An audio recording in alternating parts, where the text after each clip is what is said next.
نحمده ونصلي على رسوله الكريم اما بعد فاعوذ بالله من الشيطان الرجيم بسم الله الرحمن الرحيم رب اشرح لي صدري ويسر لي امري واحلل عقدة من لساني يفقهوا قولي. سورة الاعلى. سبح اسم ربك الاعلى الذي خلق فسوى والذي قدر فهدى والذي أخرج المرعى فجعله غثاء أحوى سنقرئك فلا تنسى إلا ما شاء الله إنه يعلم الجهر وما يخفى ونيسرك لليسرى فذكر إن نفعت الذكرى سيذكر من يخشى ويتجنبها الأشقى الذي يصلى النار الكبرى ثم لا يموت فيها ولا يحيا قد أفلح من تزكى وذكر اسم ربه فصلى بل تؤثرون الحياة الدنيا والآخرة خير وأبقى إن هذا لفي الصحف الأولى صحف إبراهيم وموسى. کتنے لوگوں کو مطلب سمجھ آ گیا؟ بس آپ سب تو پڑھے لکھے لوگ ہیں، ہے نا؟ کیا خیال ہے؟ لیکن ہمارا پڑھنا لکھنا کس کام کا اگر ہمیں اپنے رب کی بات سمجھنا آئے؟ آپ پاکستان کے ان لوگوں میں سے ہیں جنہیں اللہ نے بہت اچھی ایجوکیشن کے مواقع فراہم کیے. ابھی تھوڑی دیر پہلے آپ جو ویڈیو دیکھ رہے تھے اس میں آپ نے دیکھا کہ کتنے ملین لوگ، لڑکیاں اور لڑکے تعلیم سے محروم ہیں، جن کے پاس بیسک ایجوکیشن بھی نہیں. اللہ نے آپ کو اعلیٰ تعلیم دی اور یہاں تک پہنچایا، اور ماشاءاللہ آپ مستقبل کے ڈاکٹرز ہیں، کامیابی کی منزلیں طے کرنے والے ہیں، انسانیت کی خدمت کرنے والے ہیں. تو بہت ضروری ہے کہ اس نعمت کا شکر ادا کیا جائے اور اللہ کے کلام کو بھی سمجھا جائے کہ جب وہ پڑھا جائے تو ہمیں ایسے ہی سمجھ آئے جیسے ہمیں اپنی ماں کی بات سمجھ آتی، کیونکہ اللہ تو ہم سے ہزاروں ماؤں سے بھی بڑھ کے پیار کرنے والا ہے، جو ہمارا رازق ہے، ہمارا خالق ہے، ہمارا مالک ہے، جس نے ہمیں سب کچھ دیا ہے، جس کی طرف سے ہم آئے ہیں اور جس کی طرف ہمیں واپس جانا ہے، جس کا ہم پر سب سے بڑا حق ہے. تو اس لیے اپنی خوش قسمتی میں اضافہ کیجیے اور نیکسٹ ایئر تک سورۃ الاعلیٰ کا ترجمہ اچھی طرح یاد کر لیجیے، ٹھیک ہے؟ کیونکہ یہ بہت اہم صورتوں میں سے ہے. نبی صلی اللہ علیہ وسلم اس سورت کو دونوں عیدوں کی نماز میں پڑھتے تھے، جمعے کے روز بھی پڑھتے تھے، ظہر کی نماز میں، وتر کی نماز میں. تو اس اعتبار سے آپ دیکھیے کہ کتنی اہم صورت ہے. اور اگر یہ پڑھی جاتی رہے اور ہمیں سمجھ بھی نہ آئے کہ کیا پڑھا جا رہا ہے تو پھر ہم میں اور ایک ان پڑھ شخص میں کیا فرق ہوا. آئیے دیکھتے ہیں اس کا ترجمہ اور پھر اس میں جو کامیابی کی باتیں ہیں وہ کیا ہیں. اللہ سبحانہ و تعالیٰ فرما رہے ہیں سبح اسم ربک الاعلی، اپنے رب کے نام کی تسبیح کیجیے. کیوں؟ اس لیے کہ وہ سب سے بلند ہے، الاعلی ہے. کیوں؟ اس لیے کہ وہ جس نے پیدا کیا پھر درست بنایا، وہ جس نے تقدیر بنائی پھر ہدایت بخشی، وہ جس نے چارہ اگایا پھر اس نے اسے سیاہ کوڑا کرکٹ کر دیا. ہم ضرور تجھے پڑھائیں گے پھر تو نہیں بھولے گا مگر جو اللہ چاہے. یقیناً وہ کھلی بات کو بھی جانتا ہے اور اس بات کو بھی جو چھپی ہوئی ہے، اور ہم آپ کو آسان راستے کی سہولت دیں گے. تو آپ نصیحت کیجئے اگر نصیحت کرنا فائدہ دے. ان قریب نصیحت حاصل کر لے گا جو ڈرتا ہے، اور اس سے دور رہے گا جو سب سے بڑا بد نصیب ہے. وہ جو بڑی آگ میں داخل ہوگا پھر نہ اس میں مرے گا نہ جیے گا. بے شک وہ کامیاب ہو گیا جو پاک ہوا اور اس نے اپنے رب کا نام یاد کیا پھر نماز پڑھی. بلکہ تم دنیا کی زندگی کو ترجیح دیتے ہو، حالانکہ آخرت کہیں زیادہ بہتر اور باقی رہنے والی ہے. بے شک یہ بات پچھلے صحیفوں میں بھی ہے، ابراہیم اور موسیٰ علیہ السلام کے صحیفوں میں. تو یہ ہے سورۃ الاعلیٰ جس کا معنی آپ نے سنا. سب سے پہلا حکم ہے سبح اسم ربک الاعلیٰ، اپنے رب کے نام کی تسبیح کیجئے جو الاعلی ہے. اللہ سبحانہ وتعالی کی صفت ہے الاعلی، سب سے بلند. اللہ اپنی ذات کے اعتبار سے، اپنی صفات کے اعتبار سے ہر چیز سے بلند ہے. ذات کے اعتبار سے قرآن مجید میں کئی بار آتا ہے کہ اللہ سبحانہ وتعالی اپنے عرش پر مستوی ہے، عرش پر استوا ہے اس کا. بہت سے لوگ کہتے ہیں کہ اللہ ہر چیز کے اندر ہے، نہیں، وہ اپنے عرش پر ہے. یہ اللہ سبحانہ وتعالی کے مقام کی جو بلندی ہے اس کو کم تر کرنا ہے. ہاں، یہ ہم کہتے ہیں اس کی یاد ہمارے دل میں ہے، لیکن یہ کہنا کہ وہ اس پھول میں بھی ہے اور اس پتے میں بھی ہے، یہ کہنا درست نہیں ہوتا. اللہ سبحانہ وتعالی نے جو ہمیں اپنا تعارف کرایا ہے قرآن مجید میں وہ یہی ہے کہ وہ عرش پر مستوی ہے، عرش پر بلند ہوا ہے. عرش کہاں ہے؟ عرش تمام کریشن کی چھت ہے. جتنے بھی کریشن ہیں، چاہے وہ ستارے ہیں، سیارے ہیں، گیلیکسیز ہیں، آپ سب پڑھے لکھے، آپ کو معلوم ہے کہ کائنات میں کتنی وسعتیں ہیں. تو عرش ان سب کا احاطہ کیے ہوئے ہے.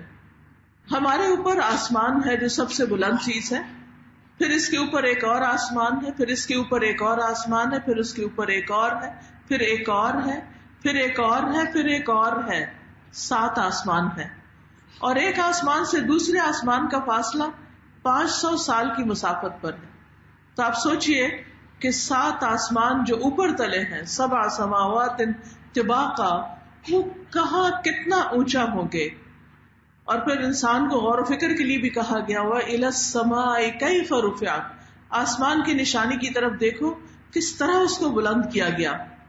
پھر آسمانوں کے بعد جنت ہے جس کے 100 درجے ہیں، جنت کے 100 درجے ہیں، اور ایک درجے سے دوسرے درجے کی بلندی کتنی ہے.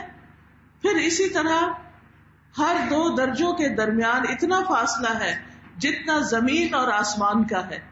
جیسے یہاں سے کوئی اپنے سے اوپر والی منزل پہ جب کسی کو دیکھے گا تو ایسے ہی جیسے کسی ستارے کی طرف دیکھتا ہے. نبی صلی اللہ علیہ وسلم نے اس طرح سر اٹھا کر بتایا. تو آپ دیکھیے کہ 100 درجے یعنی 7 آسمانوں کے بعد پھر جنت اور جنت کے 100 درجے، اور پھر اس کا اعلیٰ ترین درجہ کون سا ہے؟ جنت الفردوس. سب سے اوپر کا درجہ جنت الفردوس ہے، اور جنت الفردوس کے اوپر عرش الہی ہے. یعنی کتنا بلند ہے وہ عرش. اور ہمیں کیا سکھایا گیا کہ جب تم اللہ سے جنت کا سوال کرو تو کیا کرو؟ جنت الفردوس کا سوال کرو. پھر یہ بھی یاد رکھیے کہ 7ویں آسمان اور عرش کے درمیان 70,000 حجاب ہیں. ان کی کیفیت تو اللہ ہی بہتر جانتا ہے. مجاہد کہتے ہیں وَقَرَّبْنَاهُ نَجِيًّا کہ اللہ سبحانہ وتعالیٰ نے جب موسیٰ علیہ السلام سے بات کی، ان کو قریب کیا سرگوشی کے لیے. وہ روایت کرتے ہیں کہ اللہ تعالیٰ موسیٰ علیہ السلام کو اپنے قریب کرتے رہے یہاں تک کہ دونوں کے درمیان ایک پردہ رہ گیا.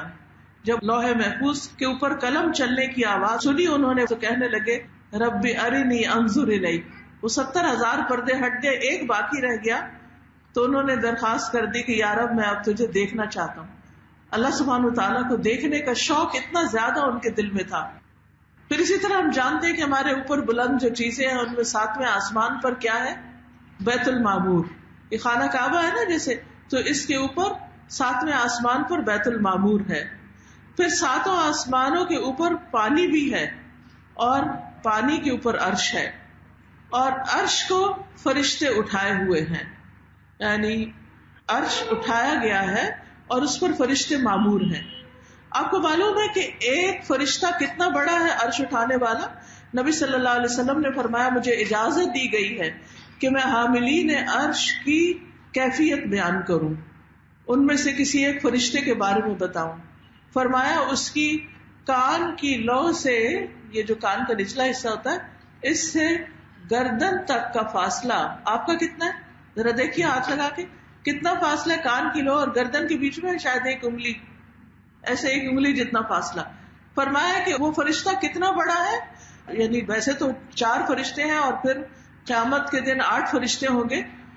تو اس کی کان کی لو اور گردن کے بیچ کا فاصلہ 700 سال کی مسافت جتنا ہے.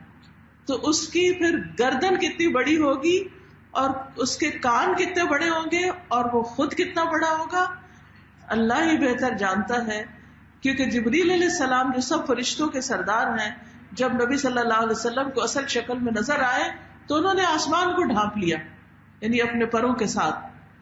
اور یہ بھی حدیث میں آتا ہے عرش کی عظمت کے بارے میں. ابو ذر رضی اللہ عنہ سے روایت ہے کہ نبی صلی اللہ علیہ وسلم نے ابو ذر سے کہا کہ اے ابو ذر، کرسی کے مقابلے میں 7 آسمان اس طرح ہے جیسے بیابان زمین میں کوئی چھلا پڑا ہوا ہو، چھوٹی سی مندری ہو جو کسی بیابان میں پڑی ہوئی ہو. پھر کرسی کے مقابلے میں عرش کا حجم اتنا ہے جیسے اس چھلے کے مقابلے میں بیابان کا وجود ہو. تو آپ سوچئے کہ عرش کتنا بڑا ہے اور پھر عرش کا رب کتنا بڑا ہے. ایک بات یہاں یہ بتاتی چلوں کہ یہ نہیں سوچنا چاہیے یا امیجنیشن میں یہ نہیں لانا چاہیے کہ اللہ تعالیٰ وہاں بیٹھے ہوئے ہیں یا کوئی کرسی رکھی ہوئی ہے، یا جیسے عام بادشاہوں کے بارے میں ہم امیجن کرتے ہیں. ہمیں اس کی کیفیت نہیں معلوم، لیکن ہمارا یہ ایمان ہونا چاہیے کہ اللہ سبحانہ تعالیٰ الاعلی ہے، سب سے بلند ہے، ہر چیز سے اوپر ہے، اونچا ہے. اسی لیے جب کسی سے پوچھتے ہیں اللہ تعالیٰ کہاں، بچوں سے بھی پوچھے تو وہ کیا کہتے ہیں؟ اوپر اوپر. اور ہمارے دل میں یہی ہونا چاہیے، اللہ کا خیال آتا ہی کہ وہ بلند ترین ہے، بہت بڑا ہے، اور پھر اپنی صفات کے اعتبار سے بھی بہت بڑا ہے، یعنی ہر طرح کے نقص اور عیب سے پاک ہے. اور یہ جو ہم کہتے ہیں نا سبح اسم ربک الاعلی، تو اس کا مطلب بھی کیا ہے؟ سبح کا تسبیح کیجئے اپنے رب کی جو بہت اعلیٰ ہے، یعنی اس کی پاکی بیان کیجئے. اور وہ ہر کمزوری سے بالا تر ہے، نہ اس کو نیند آتی ہے نہ اس کو اونگ آتی ہے، وہ تھک جانے سے بالا تر ہے. اس نے آسمان و زمین بنائے اور پھر فرمایا وما مسنا من لغوب، ہمیں کسی طرح کی تھکاوٹ نے چھوا ہی نہیں. پھر وہ کسی کے آگے عاجز نہیں، کوئی اس کو ہرا نہیں سکتا، وہ کسی سے غافل نہیں، وہ ہر ظلم سے برتر ہے اور ساری اچھی اچھی صفات اس کی ہے. جیسے اللہ سبحانہ تعالیٰ کے ناموں کے بارے میں آتا ہے کہ سب اچھے اچھے نام ہیں اس کے، وَلِلَّهِ الْأَسْمَاءُ الْحُسْنَى فَادْعُوهُ بِهَا، اللہ کے ہیں اچھے اچھے نام، ان ناموں کے ساتھ اس کو پکارو. اور اس کی تسبیح بیان کرنا ہم سب کے لیے لازم ہے، کیونکہ آسمان اور زمین کی ہر چیز اللہ کی تسبیح کر رہی ہے. کیا ہم ہی نہ کریں گے؟ ذرہ ذرہ جس رب کو پاک قرار دیتا ہے، کیا ہم اس کی پاکی بیان نہ کریں گے؟ اور کتنی دیر لگتی ہے پاکی بیان کرنے میں؟ کیا مشکل ہے؟ کچھ بھی نہیں، کوئی بھی چیز نہیں تھکتی اس کی تسبیح کرنے سے. قرآن مجید میں آتا ہے أَلَمْ تَرَ أَنَّ اللَّهَ يُسَبِّحُ لَهُ مَنْ فِي السَّمَاوَاتِ وَالْأَرْضِ وَالطَّيْرُ صَافَّاتٍ كُلٌّ قَدْ عَلِمَ صَلَاتَهُ وَتَسْبِيحَهُ وَاللَّهُ عَلِيمٌ بِمَا يَفْعَلُونَ. کیا تم دیکھتے نہیں کہ آسمانوں اور زمین میں جو کچھ ہے اور فضا میں پر پھیلائے ہوئے پرندے، یہ سب اللہ ہی کی تسبیح کر رہے ہیں. یہ بات ہمیں اللہ تعالیٰ نے بتائی ہے کہ یہ سب پرندے اپنے رب کو یاد کرتے ہیں، اس کا ذکر کرتے ہیں، اور ہر مخلوق کو اپنی نماز اور تسبیح کا طریقہ معلوم ہے، اور اللہ اسے خوب جاننے والا ہے جو کچھ وہ کرتے ہیں. اور یہ بھی پتہ چلتا ہے ہمیں حدیث سے کہ تسبیح جو ہے اس کے ذریعے مخلوق کو رزق ملتا ہے. یعنی جب آپ کی زندگی میں کوئی کمی ہو تو اس کے لیے کیا کریں؟ اللہ کی تسبیح کریں. تمام فرشتے بھی اللہ سبحانہ تعالیٰ کی تسبیح کرتے ہیں. جب آدم علیہ السلام کو پیدا کیا جا رہا تھا تو فرشتوں نے کہا کہ آپ کیوں ایک ایسے کو پیدا کر رہے ہیں جو زمین پہ خون بہائے گا اور فساد کرے گا. وَنَحْنُ نُسَبِّحُ بِحَمْدِكَ وَنُقَدِّسُ لَكَ، ہم آپ کی حمد کے ساتھ آپ کی تسبیح کر رہے ہیں اور ہم آپ کی پاکی بیان کرتے ہیں. پھر اسی طرح یہ ہے کہ یہ افضل ترین کلام ہے جو اللہ نے اپنے فرشتوں کے لیے چنا ہے. حاملین عرش جو ہیں، فرشتے جو عرش اٹھائے ہوئے ہیں، وہ بھی اللہ کی تسبیح بیان کرتے ہیں. وَتَرَى الْمَلَائِكَةَ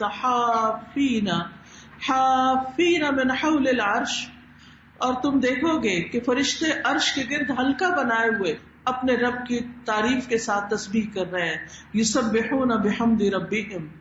نبی صلی اللہ علیہ وسلم کثرت سے اللہ تعالیٰ کی تسبیح بیان کرتے تھے، اور وہ کلام پسندیدہ ہے جس میں اللہ تعالیٰ کی تسبیح بیان کی جائے.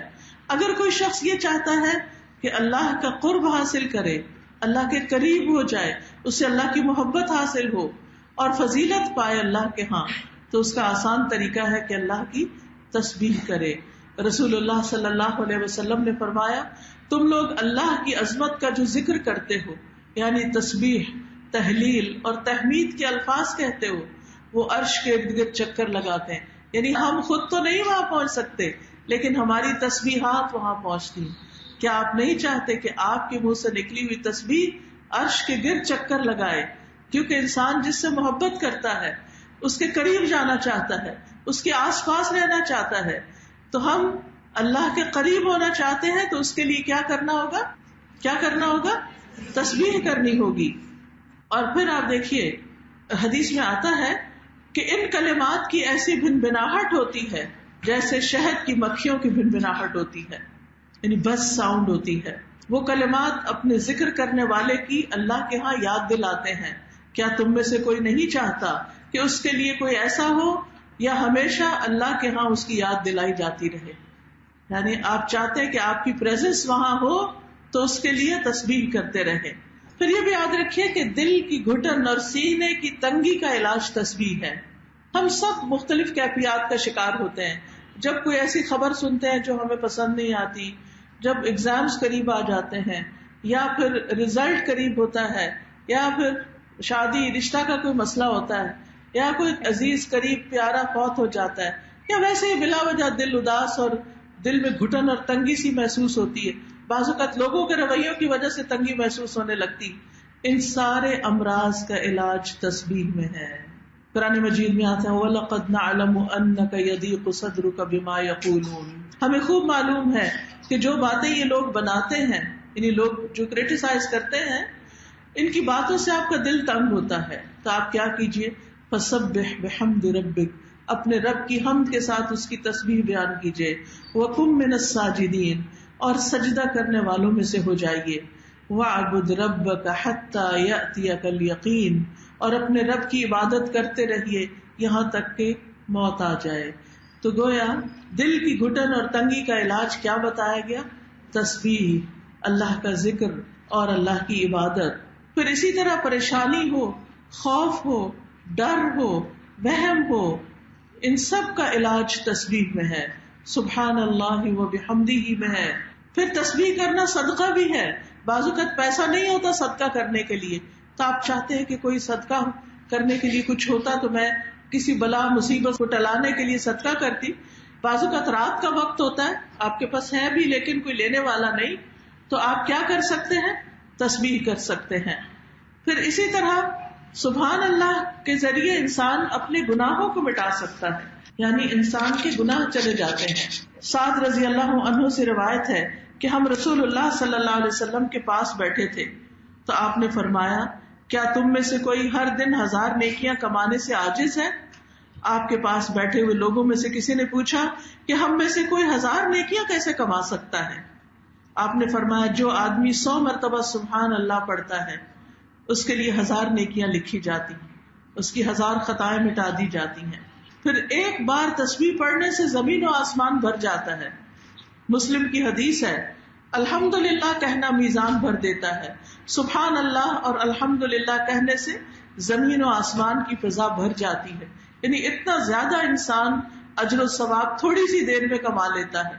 انسان کام کاج کرتے ہوئے، واک کرتے ہوئے، سفر کرتے ہوئے کثرت کے ساتھ اللہ کی تسبیح کرتا رہے. پھر 2 کلمے زبان پہ بہت ہلکے ہیں لیکن میزان میں بہت بھاری ہیں اور رحمان کو بہت پیارے ہیں. وہ سبحان اللہ و بحمدہ سبحان اللہ العظیم ہے.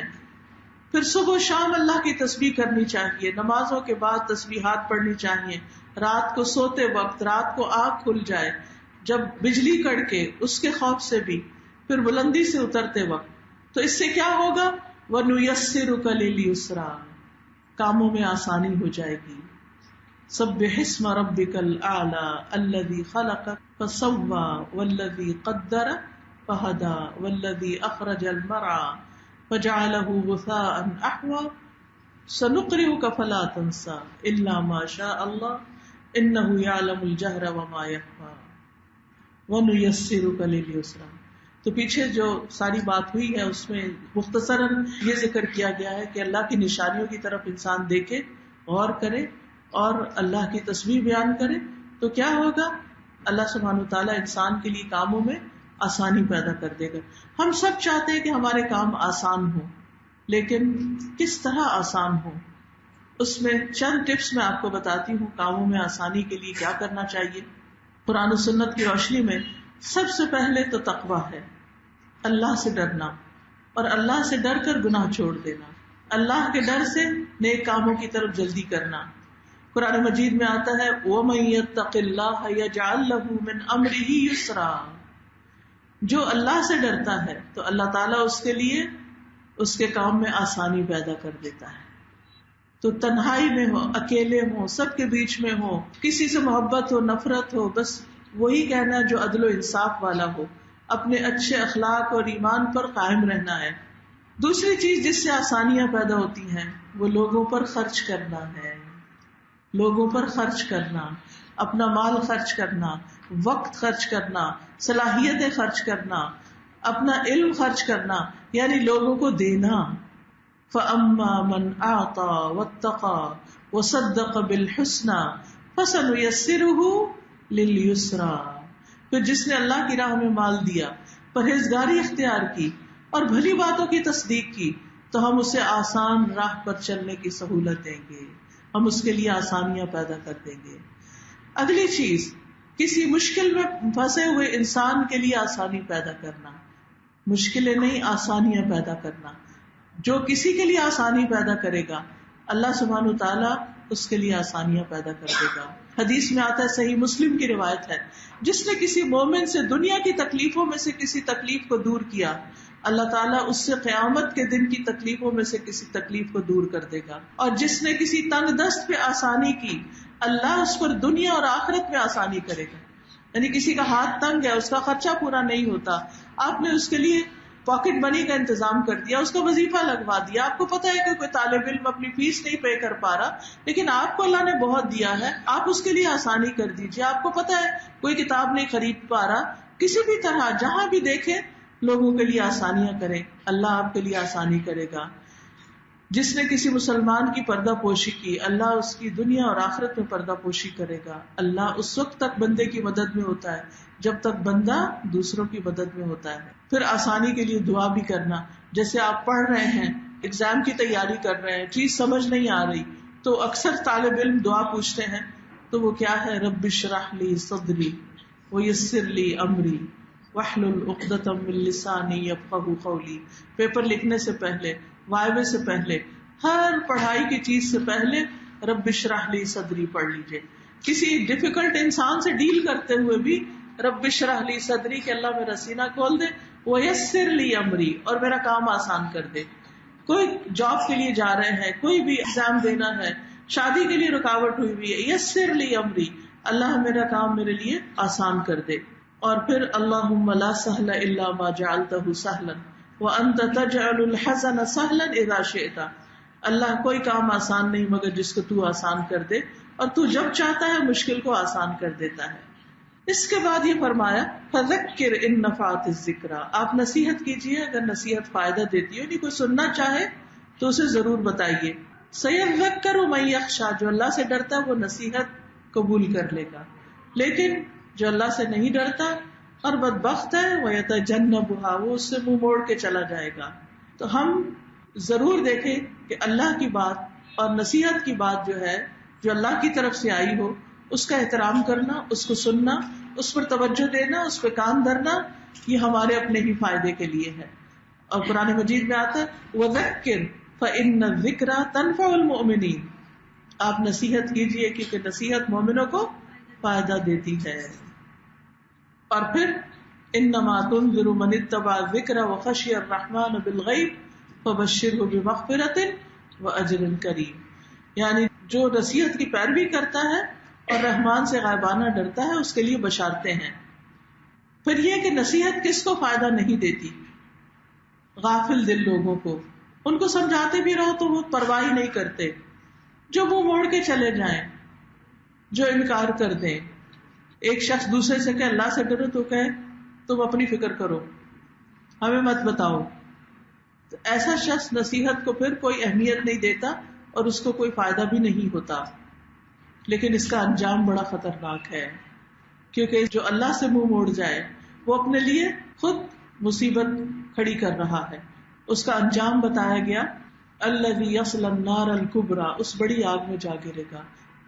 جہنم کی آگ کی طرف اشارہ ہے کہ جو دین سے منہ موڑ جائے، جو اللہ کی کتاب سے منہ موڑ جائے، جو نصیحت سے منہ موڑ جائے، کسی بات کو سننا ہی نہ چاہے، تو پھر اس کے لیے نقصان ہی نقصان ہے. حدیث میں آتا ہے، نبی صلی اللہ علیہ وسلم نے فرمایا، اگر اس مسجد میں 1,00,000 یا زائد افراد بیٹھے ہوں اور ان میں ایک جہنمی آدمی ہو اور وہ سانس لے لے تو اس کی سانس کے اثر سے مسجد تمام لوگوں سمیت جل جائے. یعنی اتنی خطرناک آگ ہے وہ.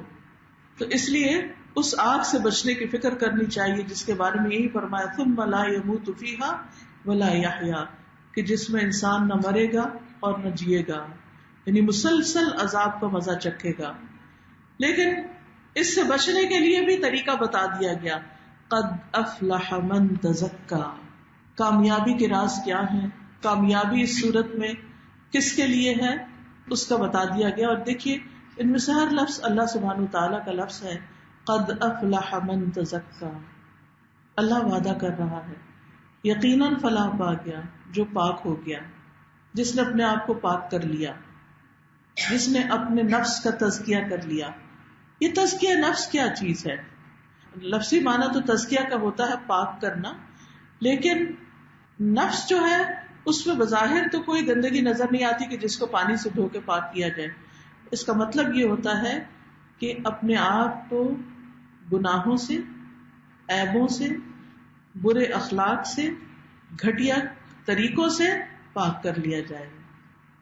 آپ دیکھیے دنیا میں بھی وہ انسان کامیاب ہے جس کے مینرز اچھے ہوتے ہیں، جس کا اخلاق اچھا ہوتا ہے. ایک ہی بات ہوتی ہے، آپ آرام سے بھی کر سکتے ہیں اور آپ وہ جذباتی اور جوشیلے انداز سے بھی کر سکتے ہیں. زیادہ افیکٹو کون سی ہوگی؟ جو دوسروں کے سر پہ چڑھ کے کی جائے. ہاں ہو سکتا ہے آپ کے ذہن میں یہ خیال ہو اور دوسرا بھی وقتی طور پہ ڈر کے کچھ مان جائے، لیکن اندر سے وہ انکار ہی کر رہا ہوتا ہے کہ جس وقت موقع ملے گا میں نہیں کروں گا یہ کام. ریبیلیس ہو جاتا ہے انسان. تو اس لیے ہر ایک کے لیے ضروری ہے کہ وہ اپنا تزکیہ کرتا رہے، اپنے آپ کو گھٹیا اخلاق سے پاک کرے. اسی طرح تزکیہ کا ایک معنی بڑھنا، زیادہ ہونا، پھلنا پھولنا بھی ہے. تو قد افلح من تزکا میں صرف گناہوں سے پاک ہونا ہی نہیں، اچھے اخلاق اور اچھے کردار اور اچھی صفات میں اضافہ کرنا بھی ہے. یہ دونوں معنی اس میں پائے جاتے ہیں. عربی زبان میں اس کے لیے 2 لفظ استعمال ہوتے ہیں، ایک ہے تخلیہ اور ایک ہے تحلیہ. تخلیہ کہتے ہیں خالی کرنے کو، اردو میں بھی خالی اور تخلیہ تنہائی کے لیے آتا ہے. اور تحلیہ کہتے ہیں زیور پہنانے کو، سجانے کو، بیوٹیفائی کرنے کو. تو تزکیہ کا مطلب کیا ہوا کہ اپنے اندر جو بھی خراب چیزیں ہیں ان کو نکال دیا جائے اور اس کی بجائے بہترین چیزیں اپنے اندر لائی جائیں. گارڈن کی مثال ہے، جیسے کہ آپ اپنے گھر میں خوبصورت گارڈن بنانا چاہتے ہیں تو سب سے پہلا کام کیا کریں گے؟ نئے بیج ڈال دیں گے؟ نہیں، آپ ساری زمین کو پہلے صاف کریں گے، پھر اس کو ہموار کریں گے، اس کے اندر سے ہر وہ چیز نکال دیں گے، بیڈز وغیرہ اور اس طرح کی کاڑ کباڑ کے جو خوبصورتی میں حائل ہو. پھر اس کے بعد آپ اس کی پلاننگ کریں گے، کیا کیا چاہیے، کون سا درخت کہاں ہونا چاہیے، اور پھر پوری پلاننگ کے ساتھ آپ اس میں گرو کریں گے. پھر موسم کا بھی خیال رکھیں گے، کس وقت کیا چیز اور کتنے فائدے کی چیز ہے. اور پھر اس پر کیا ایک ہی دن میں گارڈن لگ جاتا ہے؟ نہیں، مستقل کافی دن محنت کرنی پڑتی ہے، پھر وہ باغ لگتا ہے. اور پھر جب وہ باغ لگتا ہے تو پھر ہر ایک کا دل چاہتا ہے کہ وہ اس کا ہوتا. ایسا انسان بندوں کی نظر میں بھی بڑا قیمتی ہو جاتا ہے کہ جس کے اخلاق اچھے ہوتے ہیں، جس کا تزکیہ ہوتا ہے، کہ جس کے اندر سے بری عادتیں نکل چکی ہوتی اور جس کی گرومنگ ہو چکی ہوتی ہے اور اچھی عادتیں آ چکی ہوتی. کیونکہ اچھی عادتوں کا اختیار کرنا بھی بڑا ضروری ہے. یہ نہیں کہ صرف ٹھیک ہے ہمارے میں کوئی برائی نہیں، ہم ایک طرف بیٹھے. نہیں، ہمیں اچھے اچھے کام کرنے بھی ہیں تاکہ ہم اپنے آپ کو آگے بڑھا سکیں. دیکھیے یہ زندگی صرف ایک بار ملی, اونلی ونس, ون چانس. جس کا یہ چلا گیا اس کا پھر ہاتھ سے سب کچھ نکل گیا, اس نے سبھی کچھ کھو دیا. اس لیے ہمیں اپنی ہمیشہ کی زندگی کے لیے یہیں پر تیاری کرنی ہے, اسی وقت میں کرنی ہے.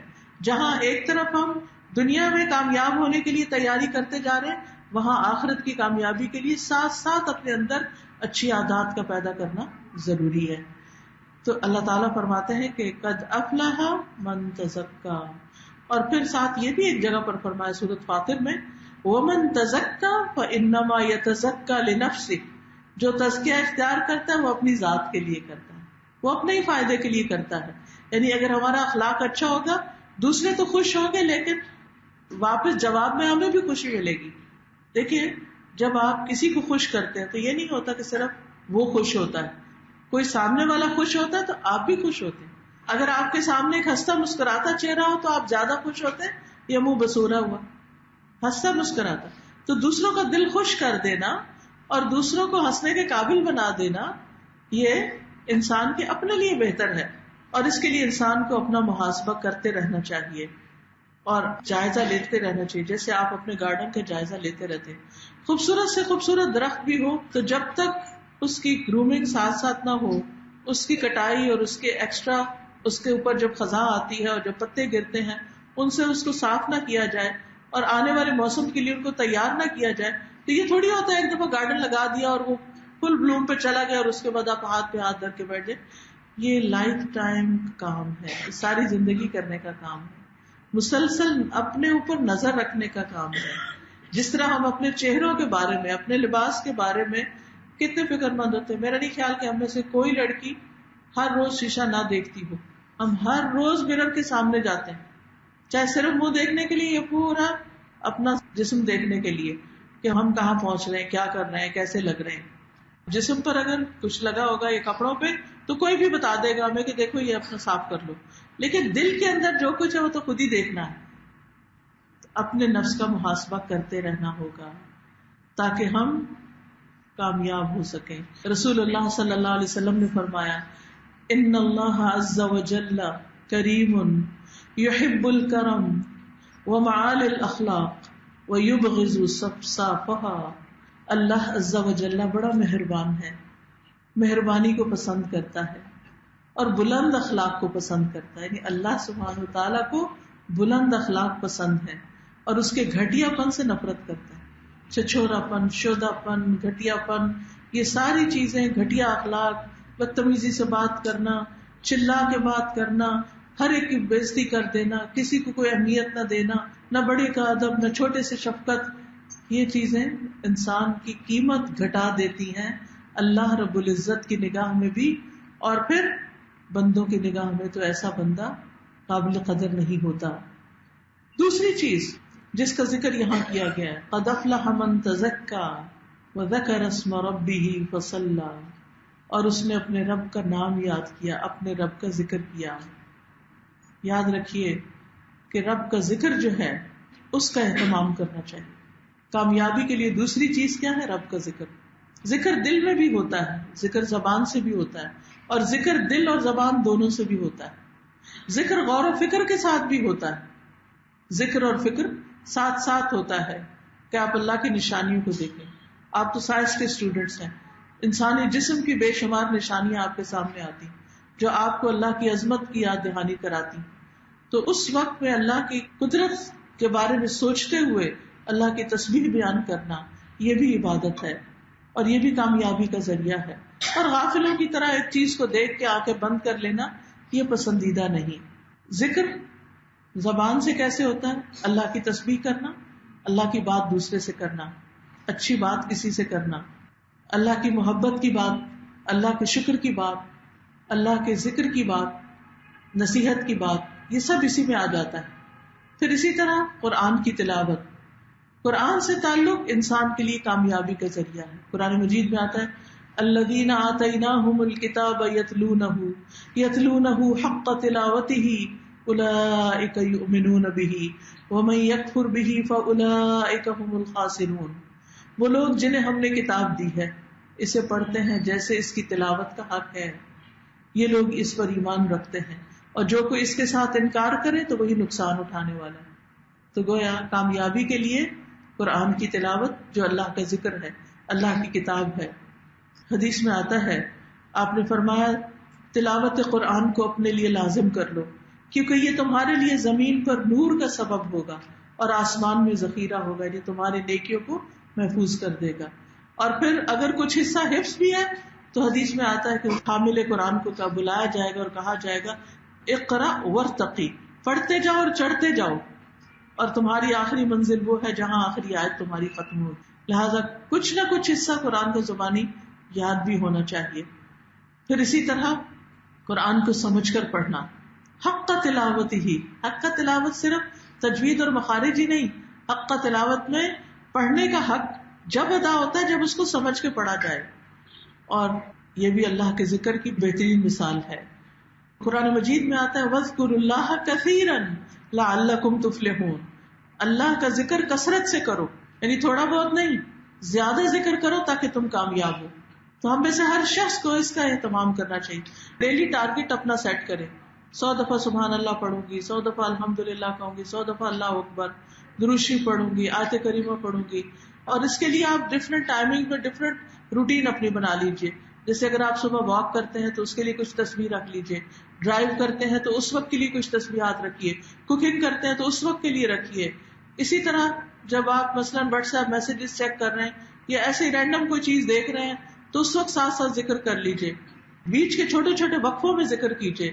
تلاوت قرآن کا ڈیلی ٹارگٹ سیٹ کیجیے کہ اتنا تو مجھے ضرور پڑھنا ہے۔ اگر صبح وقت نہ ملے تو دن میں، دوپہر میں، شام میں، رات میں، سوتے وقت، کیونکہ یہ انسان کے لیے کامیابی کا نسخہ ہے۔ حدیث میں آتا ہے معاذ بن جبل کہتے ہیں اللہ کے ذکر سے بڑھ کر اللہ کے عذاب سے بچانے والی کوئی چیز نہیں۔ انسان دنیا میں بھی بہت سے حادثوں سے محفوظ رہتا ہے اور آخرت میں بھی۔ اسی طرح توبہ استغفار کرنا جو ہے وہ کامیابی کا ذریعہ ہے۔ رسول اللہ صلی اللہ علیہ وسلم نے فرمایا خوشخبری ہے اس کے لیے جو اپنے نامہ اعمال میں کثرت سے استغفار پائے۔ پھر اسی طرح آخرت کی تیاری کرتے ہوئے انسان اپنی نمازوں کو نہ بھولے، کیونکہ ذکر کی سب سے بڑی قسم وَلَذِكْرُ اللَّهِ أَكْبَرُ وہ نماز ہے۔ اور پھر انسان نماز میں اپنی موت کو بھی یاد کرے۔ نماز اللہ سے ملاقات کا ایک طریقہ ہے، تو انسان جب اللہ کے سامنے کھڑا ہو تو سوچے کہ آج دنیا میں اللہ سے ملاقات کر رہا ہوں اور کل مرنے کے بعد بھی اللہ کے سامنے صحیح معنوں میں کھڑے ہونا ہے۔ تو اس لیے بہت ضروری ہے کہ ہم یہ 3 کام نہ بھولیں۔ اپنے اخلاق کو بہتر بنائیں، ذکر کی کثرت کریں، کیونکہ ذکر کثرت سے ہوگا تو زبان گناہوں سے بچی رہے گی، اور اپنی نمازوں کی پابندی کریں۔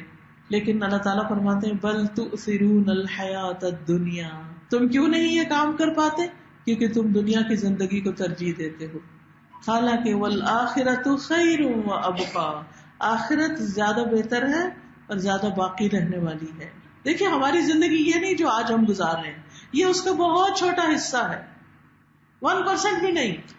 ہماری ایک وہ زندگی تھی جب ہماری روحیں پیدا ہوئی اور ہم دنیا میں آنے کے انتظار میں تھے، ہمیں کچھ یاد نہیں ہم وہ کہاں تھے، پھر ماں کے پیٹ میں آئے، پھر دنیا میں آ گئے، پھر وہ بچپن، پھر جوانی آ گئی، پھر بڑھاپا، پھر موت کے بعد قبر کی زندگی، اور پھر اس کے بعد حشر کی زندگی جو 50,000 سال کے برابر ہے، ایک دن حشر کا، اور پھر اس کے بعد ہمیشہ کی زندگی، ادھر جنت اور جہنم، یا جنت یا جہنم، وہاں زندگی شروع ہوگی۔ قرآن مجید میں آتا ہے وَإِنَّ الدَّارَ الْآخِرَةَ لَهِيَ الْحَيَوَانُ لَوْ كَانُوا يَعْلَمُونَ، کاش یہ جانتے ہوتے کہ آخرت کا گھر ہی دراصل زندگی ہے۔ ان الدار الآخرۃ، آخرت کا گھر جو ہے وہاں اصل زندگی شروع ہوگی، لیکن وہاں کام نہیں ہوگا، وہاں عمل نہیں کر سکتے، وہ آج ہمیں کرنا ہے، وہاں کی تیاری آج کرنی ہے، وہاں کے لیے آج سامان تیار کرنا ہے۔ ایک ہمارا رزق ہے جو ہم دنیا کے لیے تیار کر رہے ہیں، اور ایک وہ تیاری جو آخرت کے لیے۔ مثلاً آپ کبھی کبھی سوچا کریں کہ میں جو MBBS کر رہی کیوں کر رہی ہوں؟ صرف دنیا میں ایک ڈاکٹر کہلانے کے لیے اور پریکٹس کرنے کے لیے اور پیسے کمانے کے لیے نہیں، اسی کے اندر آپ اپنی آخرت بھی بنا سکتے ہیں اگر آپ کی نیت درست ہوگی، اگر آپ کا کام درست ہوگا، اگر آپ اللہ کے ذکر کو نہیں بھولیں گے، اگر آپ اچھے اخلاق کو نہیں بھولیں گے، اگر آپ اپنی نمازوں کے اندر کوتاہی نہیں کریں گے، تو یہی آپ کا جو دنیا کمانے کا ذریعہ ہے یہی سراسر عبادت بن جائے گا. اور ایک جان کو بچانا گویا ساری جانوں کو بچانا، سارے انسانوں کو بچانا ہے. کسی ایک بیمار کی تکلیف دور کر دینا گویا سب کی تکلیف دور کر دینا ہے. اور اللہ کی رضا کے کاموں میں سے ایک کام ہے جو کسی کی تکلیف دور کرتا ہے، اللہ تعالیٰ اس کی دنیا اور آخرت کی تکلیفیں دور کرے گا. تو آج سے ہی اپنی نیتیں درست کر لیجئے کہ میں اس لیے یہ ساری محنت کر رہی ہوں، صرف اس لیے نہیں کہ چند روپے یا چند ڈالر کما لوں یا ایک بڑا سا مینشن بنا لوں کہ جس میں کام کی وجہ سے رہنا بھی کم ہی نصیب ہو، کہ کبھی دن کی ڈیوٹی ہے کبھی رات کی ڈیوٹی. میں کیوں اتنا تھک رہی ہوں صرف یہ پیسے کما کر، صرف وقتی طور پر نام کما کر، دنیا کی عیش و عشرت کے لیے نہیں بلکہ میری آخرت کے لیے. میرا یہ سب کچھ میرے رب کی خوشی کے لیے ہے. جب یہ خیال انسان کو آتا ہے تو بظاہر انسان تو وہی ہوتا ہے لیکن اس کا وہی عمل آخرت کے لیے جمع ہونا شروع ہو جاتا ہے، وہی عمل اس کا رب کو راضی کرتا ہے. اور ایسا ہی کوالٹی کا انسان ہوتا ہے جو انسانوں کو صحیح معنوں میں فائدہ پہنچاتا ہے. پھر وہ یہ نہیں دیکھتا کہ میرے سامنے غریب بیمار ہے، وہ یہ نہیں دیکھتا کہ کوئی امیر ہے، وہ یہ نہیں دیکھتا کہ کوئی کتنا افورڈ کر سکتا ہے، وہ دیکھتا کہ میری ایکسپرٹیز کیا ہے اور میں کس کو کہاں کتنا فائدہ پہنچاؤں. حدیث میں آتا ہے لوگوں میں سے بہترین وہ ہے جو لوگوں کو فائدہ پہنچاتا ہے. آپ خوش قسمت ہے کہ آپ ایک اسکل حاصل کر رہے ہیں اور اس کے بعد آپ لوگوں کو بے شمار انگنت لوگوں کو فائدہ پہنچا سکتے ہیں، لیکن اس کے ساتھ ساتھ آپ کو یاد رکھنا ہے وَذَكَرَ اسْمَ رَبِّهِ وَصَلَّى. اور آخر میں یہ کہ کامیاب ہونے کے لیے آخرت میں اللہ سے دعائیں بھی کرنی ہیں، کیونکہ اللہ سبحانہ وتعالی بندے کے ہاتھوں کو خالی نہیں لوٹاتا، ان کو ضرور اس میں خیر ڈالتا ہے. اور آخرت کے مقابلے میں دنیا کی حقیقت کو یاد رکھنا ہے کہ رہنے کا گھر تو وہ ہے اور یہاں تو صرف چند دن کے لیے آئے ہیں. تو کرنے کے کام کیا ہوئے؟ سب سے پہلا اس صورت میں اللہ کی تسبیح بیان کرنا، سبح اسم ربک الاعلی، تسبیحات کی کثرت، دلوں کی گھٹن تنگی پریشانی سب دور ہو جائے گی انشاءاللہ. دوسری بات یہ ہے کہ اللہ کی بات نصیحت کو قبول کرنا. لہٰذا یعنی کوئی نہ کوئی اپنا اسکیڈول بنا لیں. ہمیں نہیں پتا کہ ہماری دنیا سے واپسی کا وقت کب آ جائے. میں آپ کو ریکمینڈ کروں گی کہ ہفتے میں ایک لیسن ہی سن لیا کریں، کم از کم ایک لیسن. اگر آپ چاہیں تو ایک واٹس ایپ گروپ جوائن کر سکتے ہیں جس میں ہم تفسیر کے چھوٹے چھوٹے چنکس پوسٹ کرتے ہیں، اور وہ اگر آپ چلتے پھرتے کام کاج کے دوران بھی سن لیں تو اللہ کی نصیحت آپ کے کانوں میں پڑتی رہے گی اور پھر وہ آپ کی کامیابی کا ذریعہ بن جائے گی. تیسری چیز جہنم سے پناہ مانگنا اور جنت کی دعا کرنا. چوتھی چیز تزکیہ نفس کرنا. پھر نماز کے ذریعے اللہ کا قرب تلاش کرنا، ذکر کی کثرت اور آخرت کو ترجیح دینا. بل تؤثرون الحیات الدنیا، ہمیں دنیا نہیں آخرت کو پرائرٹی رکھ کر اپنے سارے کام طے کرنے.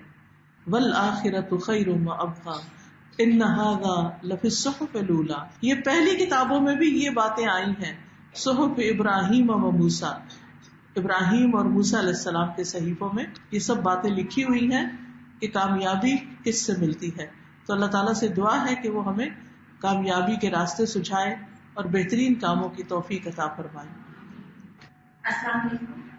اچھا، میرا سوال یہ ہے کہ جیسے ہم عبادت کرتے ہیں یا دنیا میں جو بھی اعمال کرتے ہیں، یا تو ہم جیسے جو میں نے حفاظت کرتے ہیں، یا تو ہم دوزخ کے ڈر سے برا کام چھوڑتے ہیں یا جنت کی لالچ میں اچھے کام کرتے ہیں، تو ہم اللہ تعالیٰ کی محبت کو کیسے پہچانیں؟ اب دیکھیں کہ یہ باتیں بھی تو اللہ ہی نے ہمیں بتائی ہیں نا. اللہ نے دوزخ سے ڈرایا، اللہ ہی نے جنت، کیونکہ اللہ نے ہم کو پیدا کیا، اس کو پتا تھا کہ ہم کیسے فنکشن کرتے ہیں، کیسے کام کرتے ہیں. تو اللہ کی پہچان کے لیے تو کائنات کی نشانیوں میں غور کرنا ہوتا ہے اور اللہ کی کتاب پڑھنی ہوتی ہے. تو اس سے ہمیں مزید پتہ چلتا جاتا ہے کہ اللہ تعالیٰ کیا پسند کرتا ہے. تو پھر بندہ جنت اور جہنم سے بھی آگے اللہ کی پسند اور محبت میں دوڑنے لگتا ہے.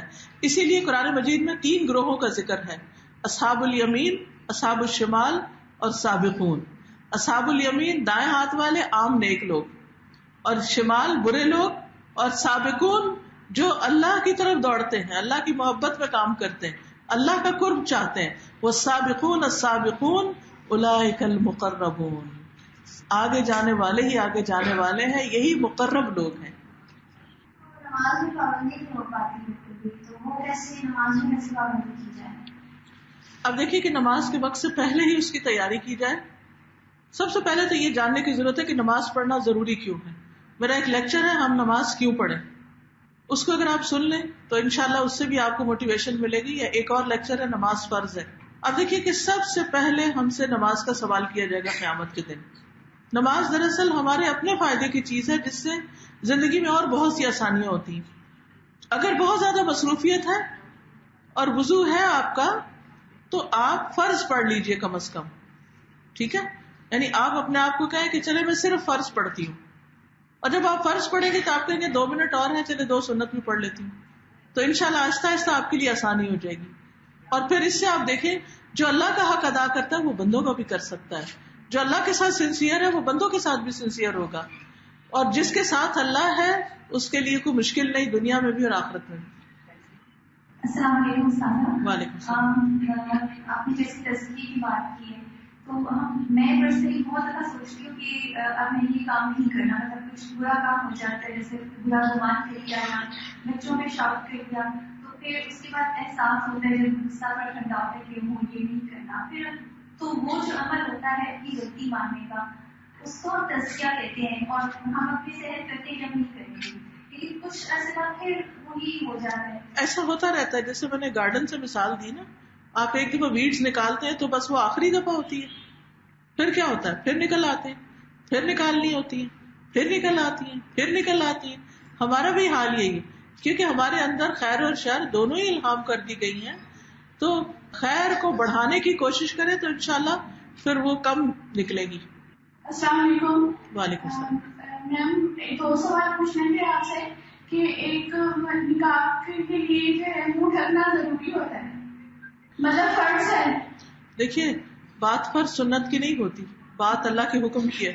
سورۃ الاحزاب آیت نمبر 59 کو آپ پڑھیے, اس کا ترجمہ تفسیر پڑھیے. اس میں اللہ تعالیٰ فرماتے ہیں یا ایھا النبی قل لازواجک وبناتک ونساء المؤمنین یدنین علیہن من جلابیبہن, جس میں آتا ہے کہ اے نبی اپنی بیویوں سے, اپنی بیٹیوں سے اور مومن عورتوں سے کہہ دیجئے کہ اپنے اوپر سے چادروں کے پلو لٹکا لے. تو پہلے زمانے کی عورتیں گھونگھٹ نکالتی تھی, اور اب کیا کرتے ہیں کہ اس کو پراپر شیپ دے کر ایک نقاب, اور نقاب کا لفظ بھی حدیث میں آیا ہے. ازواج مطہرات کے بارے میں تو خاص طور پر قرآن میں آتا ہے وَإِذَا سَأَلْتُمُوهُنَّ مَتَاعًا فَاسْأَلُوهُنَّ مِن وَرَاءِ الْحِجَابِ, تو اس میں یہ کہ عورت کی حفاظت کا ذریعہ ہے یہ, اور پسندیدہ ہے.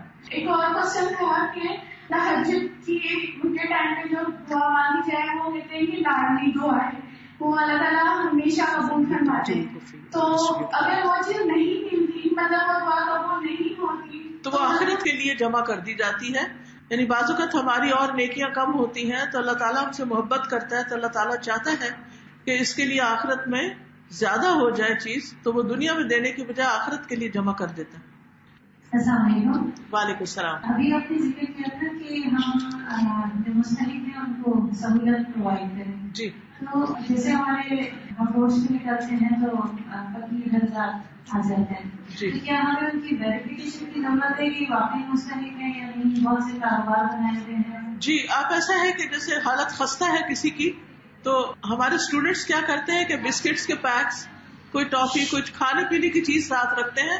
سوالی کا ہاتھ خالی نہیں لوٹاتے, کوئی کھانا ہی اس میں رکھ دیتے, اور کھانا تو کسی کو بھی کھلا سکتے ہیں, اس کی ویریفیکیشن کی ضرورت نہیں.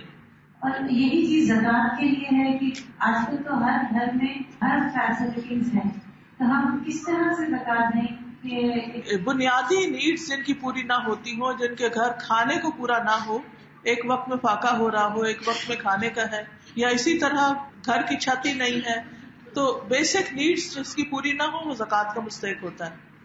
میرا آپ سے سوال ہے, ہمارے قرآن پڑھتی ہیں لیکن پھر بھی ان میں پریشانی رہتی ہے, تو اس کا حل بتا دیں. وہ دیکھیں کہ کہیں کوئی ایسا گناہ تو نہیں کر رہی کہ جس کی وجہ سے ان کی پریشانی دور نہیں ہو رہی, تو وہ استغفار کریں اور اپنے آپ کا جائزہ لیں. اور اگر کوئی ایسی چیز ہے, دیکھیں کہ جب کانٹا کوئی چبھتا ہے نا پاؤں میں, تو انسان جائزہ لیتا ہے کہ کیا چیز چبھ گئی, کیوں پنچنگ ہو رہی ہے, تو وہ نکال دیتا ہے تو پنچنگ ختم ہو جاتی ہے. ایسے ہی کبھی کوئی گناہ ہوتے ہیں جن کی وجہ سے ہمارے دل میں نیک کام کرنے کے باوجود بھی پنچنگ چلتی رہتی ہے, تو اس کے لیے اپنا جائزہ لے کر گناہ کو چھوڑنا ضروری ہوتا ہے. میرا سوال یہ ہے کہ جیسے آج کل بچوں کو یوز کروا رہے ہیں, اپنے بیٹے کو یوز کروا رہے ہیں, تو دونوں چیزوں کو ساتھ لے کر چلنا بہت ہی ٹف ہو جاتا ہے.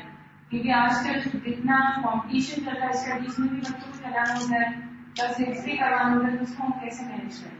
اس میں آپ دیکھیں کہ 1 سال یا 1.5 سال آپ الگ ان کو یعنی کہ بریک کروا لیں بیچ میں، جب 8-10 سال کے ہو جائیں، اور پھر اس کے بعد آپ وہ اتنا ذہن کھل جاتا ہے، جو بچہ پوری کتاب یاد کر لیتا ہے اس کے لیے 5th یا 6th کا سلیبس کیا اہمیت رکھتا ہے، وہ بہت جلدی اس کو کور کر لیتے ہیں. اس وقت جو کارڈ ہے آپ کے پاس، میں آپ کے ساتھ پڑھوں گی تاکہ آپ یا آج کے بعد ساری زندگی پڑھتے رہیں. یہ دعا جو ہے شب و روز کے ذکر سے افضل ہے. ابو امامہ الباہلی سے روایت ہے کہ نبی اکرم صلی اللہ علیہ وسلم نے فرمایا، کیا میں تمہیں شب و روز اللہ کے مسلسل ذکر کرنے سے افضل ذکر نہ بتاؤں؟ تم کہا کرو الحمد للہ عدد ما خلق، الحمد للہ ملء ما خلق، الحمد للہ عدد ما فی السماوات وما فی الارض، الحمد للہ عدد ما احصى کتابہ، والحمد للہ علی ما احصى کتابہ، والحمد للہ عدد کل شیء، والحمد للہ ملء کل شیء. میں اللہ کی تعریف کرتا ہوں اس کی مخلوق کی گنتی کے برابر.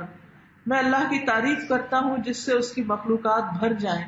میں اللہ کی تعریف کرتا ہوں ان چیزوں کی گنتی کے برابر جو آسمان اور زمین میں ہیں. میں اللہ کی تعریف کرتا ہوں ان چیزوں کی گنتی کے برابر جنہیں اس کی کتاب نے شمار کر رکھا ہے. اور میں اللہ کی تعریف کرتا ہوں اس پر جو اس کی کتاب نے شمار کیا. اور میں اللہ کی تعریف کرتا ہوں ہر چیز کی گنتی کے برابر. اور میں اللہ کی تعریف کرتا ہوں جس سے ہر چیز بھر جائے. اب میں یہ دعا آپ کو کہلواتی ہوں، آپ اس کا پروننسیشن ٹھیک کر لیجئے، اور پھر جا کر کسی جگہ پر لگا دیجئے سامنے، جہاں مثلاً آپ صبح اپنا مرر دیکھتے ہیں اس کے ساتھ ہی کہیں لگا دیں. جب مرر دیکھیں گے تو ساتھ اس کو بھی پڑھ لیجئے، ٹھیک ہے؟ الحمد للہ عدد ما خلق، الحمد للہ ملء ما خلق، الحمد للہ عدد ما فی السماوات،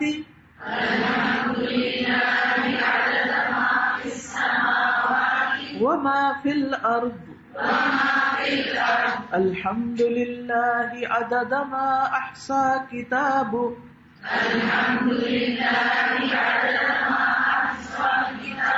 والحمد للہ علی ما احصى کتابہ،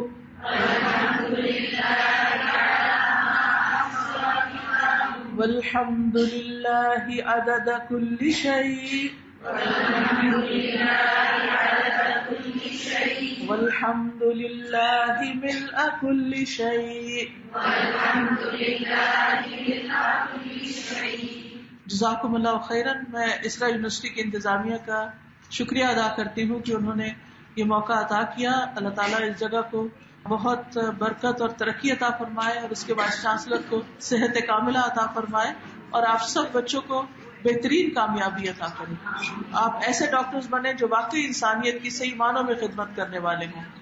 سبحانک اللہم و بحمدک، اشہد ان لا الہ الا انت، استغفرک و اتوب الیک. السلام علیکم و رحمۃ اللہ وبرکاتہ.